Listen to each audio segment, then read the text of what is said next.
સામાજિક કાર્યકર મહેશભાઈ પટેલે તળાવની સ્થિતિ અંગે ફરિયાદ મળ્યા બાદ સ્થળ પર જઈ તપાસ કરતા જાણવામાં આવ્યું કે તળાવનું પાણી અત્યંત ગંદુ છે અને તેમાં ઘણી માછલીઓ મરી ગઈ છે। તેમણે જણાવ્યું હતું કે હું એક પર્યાવરણ પ્રેમી છું અને જ્યારે આ દુર્ગંધની ફરિયાદ મળી ત્યારે તરત જ ઘટનાસ્થળે પહોંચ્યો હતો। તળાવમાં ગંદા પરસરીના પાણી છોડાતા હાલ સર્જાઈ છે। તળાવની આજુબાજુ આવેલા વિસ્તારોમાં વસવાટ કરતા રહેવાસીઓ પણ પરેશાન છે। સ્થાનિક નિવાસી નેન્સીબેને જણાવ્યું હતું કે અમે છેલ્લા એક મહિનાથી દુર્ગંધ સહન કરી રહ્યા છીએ। તળાવનું પાણી ગંદુ થઈ ગયું છે અને અમારા ઘરમાં પણ તેની અસર થાય છે। ઘણા સમયથી તંત્રને રજૂઆત કરીએ છીએ છતાં કોઈ પગલાં લેવાતા નથી।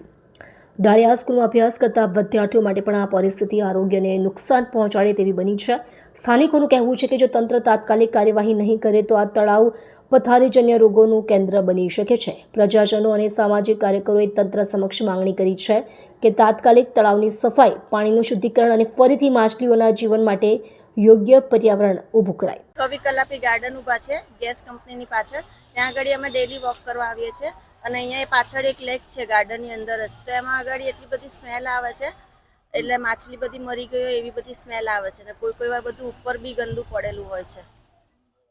આનાથી કેટલા લોકો અહીંયા જે ચાલવા માટે આવે છે સવારે, તો બીજી શું સમસ્યા હોય? સવારે અને સાંજે બી ઘણા લોકો ચાલવા આવે છે। ઓલમોસ્ટ ફૂલ જેવું હોય છે 2-2 કલાક સાંજે અને સવારે, પણ એટલી બધી સ્મેલ આવે છે કે હમણાંથી કોઈ જે ચાલવાવાળા જે હેલ્થ માટે આવે છે એ બધા આવતા ઓછા થઈ ગયા છે એમાં।